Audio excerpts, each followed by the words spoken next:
magia del fútbol no tiene límites ni dentro ni fuera de la cancha. Dentro de ella siempre hay algún talentoso que nos sorprende. Y fuera de ella están quienes nos emocionan y transportan con un grito de gol. El grito de gol estuvo asociado a mí desde siempre, en las transmisiones del colegio, ¿no? Cuando transmitíamos los partidos entre profesores y alumnos, en los equipos del barrio. El grito de gol es un compañero muy fiel, muy leal, que ha sufrido, ¿no?, algunas variaciones o variantes a través de los tiempos, sin duda. Hay goles que han pasado a la historia y que han desgarrado no solamente mi garganta, sino que muchísimas gargantas. Vladimiro Misa es, sin lugar a dudas, uno de los más grandes relatores de la historia del deporte de nuestro país. Hoy repasa junto a nosotros hitos de su carrera y nos cuenta algunos secretos de esta hermosa profesión. Relaté en el estadio Santa Laura, después de 15 días de arribado a Punta Arenas, desde Punta Arenas, el partido entre Universidad Católica y Aviación. Ese fue mi primer partido en la cancha de Santa Laura. Increíble. Y llegué una tarde de abril y el día 1 de mayo estuve al borde de la cancha, en ese tiempo en Goles y Marca de Cooperativa, con tremendo relator Darío Verdugo, Carlos González Márquez, la época de Sergio Silva. Estuve al borde de la cancha en el partido Católica Estudiantes de La Plata, en la época, ¿no?, de Tito, de Isela, del Polo Vallejo, de Laure, de Sarnari, un equipo inolvidable y una época inolvidable, ¿no? Eso fue el año 1969. Pero el 73 yo diría que fue el mejor equipo que yo vi del fútbol chileno en mi vida.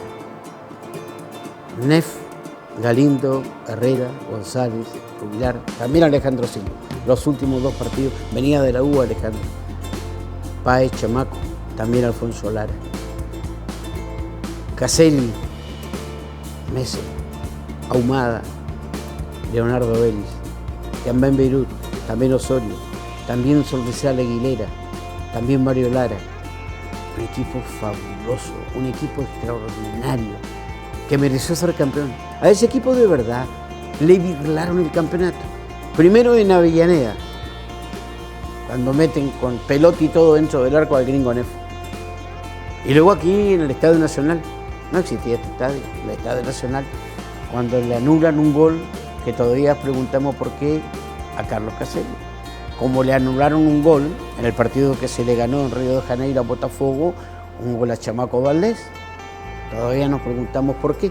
En aquel tiempo predominaban los equipos del Atlántico y era verdad que los árbitros tocaban bolitas frías y calientes. Evidentemente que esto ha cambiado con el tiempo y la tecnología. Hoy hay no sé cuántas cámaras distribuidas a lo largo y ancho de una cancha que impiden de que el fraude pueda ser tan descarado como en aquel tiempo existían con los equipos del Pacífico. Y en esa oportunidad con Colo-Colo específicamente, ¿no?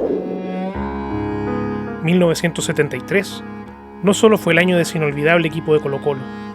Al igual que muchos chilenos en aquella época, Vladimiro tuvo que vivir en carne propia los horrores de ser prisionero en su querido Estadio Nacional. Fue un momento doloroso, increíble de la vida, que nunca pensé que podía existir. Pensé que nunca más volvería al estadio, sin embargo retornó muy pronto. Y a propósito del velódromo, fue precisamente en el velódromo donde me convencen volver al estadio. Y un colocolino, José Santos Arias, que fue un técnico del fútbol, pero fue jugador de Colo-Colo. Y bueno, José me encuentra en el velódromo. ¿Y por qué estaba en el velódromo? Porque yo volvía una mañana de domingo con Mario Galindo, mi amigo de toda una vida, porque había un campeonato nacional de ciclismo y venían los ciclistas de Punta Arenas. Entonces Mario me anima para que yo vaya al velódromo, que me costó mucho llegar, y ahí me toma José Santos Arias, un hombre que tenía evidentemente muchísima más experiencia en la vida que yo. Y me dice, no, el estadio pertenece a nosotros, no pertenece a los malos, no pertenece a los que han violado el Estadio Nacional. Tú tienes que volver al estadio. Y eso me estimuló a retornar al estadio, después que me había dejado un recuerdo muy triste, muy amargo, sin ninguna duda, que con el correr de los tiempos uno ha ido superando. Yo he superado absolutamente, y quiero decir sin dobleces que en mi vida todas las heridas están absolutamente cicatrizadas.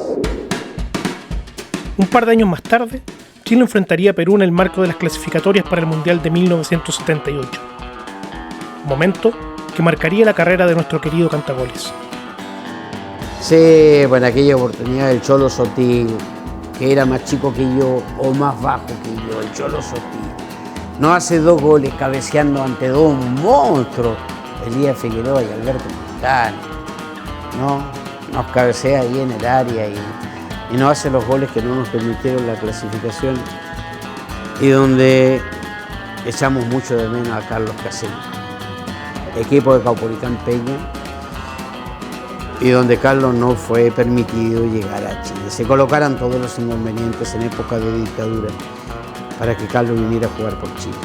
Cuando Carlos era, de verdad, algún día se contará la verdad, un triunfador sin fronteras en el fútbol español, cuando en Chile sabíamos muy poco de lo que ocurría en Europa. Yo fui a trabajar a Lima entre el año 77 y 78, cuando Chile queda eliminado de la Copa Mundial de Argentina en 78, voy a trabajar a Perú. Y bueno, y la verdad es que aquí yo tenía sobre mis hombros, ¿no?, ese peso que significaba tener como espejo primero a Darío Verdugo en mi primera etapa, y posteriormente un hombre que fue tremendamente influyente en mí, ¿no?, y sobre todo, más allá del relato, en la conducción de las transmisiones deportivas, Nicanor Molinares de la Plaza. Entonces, sin querer queriendo, yo tuve algo de Darío, también algo de Nicanor, y yo me daba cuenta que no era yo, era algo de los dos, hasta que fui a Lima y donde saqué mi propia impronta. Y ahí salieron estas cosas nuevas, pues. El tuya mía, para ti, para mí, qué sé yo, la puñalada a las espaldas, el limpia parabrisas, el barredor. Esas cosas las saqué en Lima. Sí, trabajando ese año 77-78. Yo creo que fundamentalmente la autenticidad, ¿no? Yo creo que el relator de fútbol es un pequeño juglar que solamente tiene que interpretar las emociones y que tiene que tener la capacidad de describir más allá de lo que significa el ver correr una pelota de fútbol y la emoción de un gol. Interpretar también a la gente que está en la tribuna, porque la radio, ¿sabes qué? La radio sigue siéndolo, ¿ah? La radio es imaginación.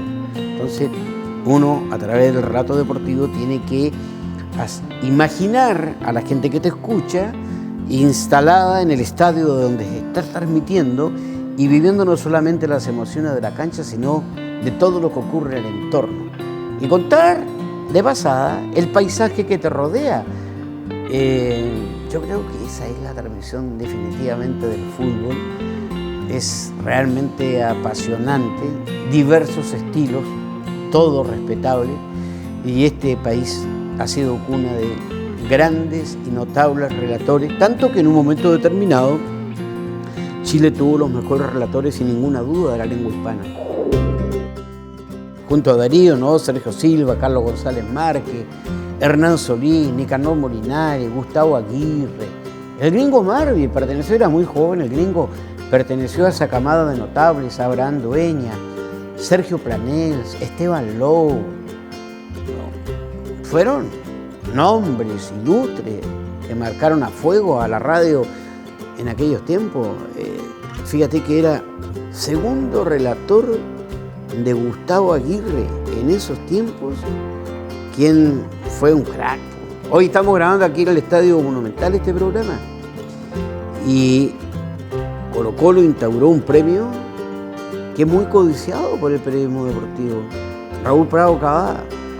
Raúl, tremendo relator, gran conductor. Bueno, en aquel tiempo era el segundo de Gustavo Aguirre cuando yo llego, ¿no? El año 69 a Santiago. Grande relator, notable. Emergía Carlos Alberto Bravo. Un recuerdo para ellos. Transmitir emociones, contar historias, llevar la pasión del estadio a todos los rincones del mundo. Esa es la misión de un relator deportivo. Muchas veces decían que los relatores eran mentirosos, que creaban una escena futbolera que no existía en realidad. Y la verdad es que no es así. A lo menos en mi época, ¿no? La gente ya iba a los estadios con la radio a transitores, la radio a pila, ¿no? Y miraban a la cabina en muchas oportunidades. No es así. Pero ¿sabes qué? Yo creo que los relatores chilenos se fueron transformando en el tiempo y cuando yo te hablo de esa generación era casi perfeccionista. Y cuando tú dices la radio no, yo creo que la radio sigue absolutamente viva y la gente se acompaña de la radio. La radio está en todo lugar, la radio está plenamente vigente. Bueno, el medio de mayor credibilidad en Chile es la radio, sin ninguna duda, por algo será. Yo creo que la radio, yo no sé si la televisión complementa a la radio o la radio a la televisión. Yo soy un auditor de radio, yo veo los partidos por televisión.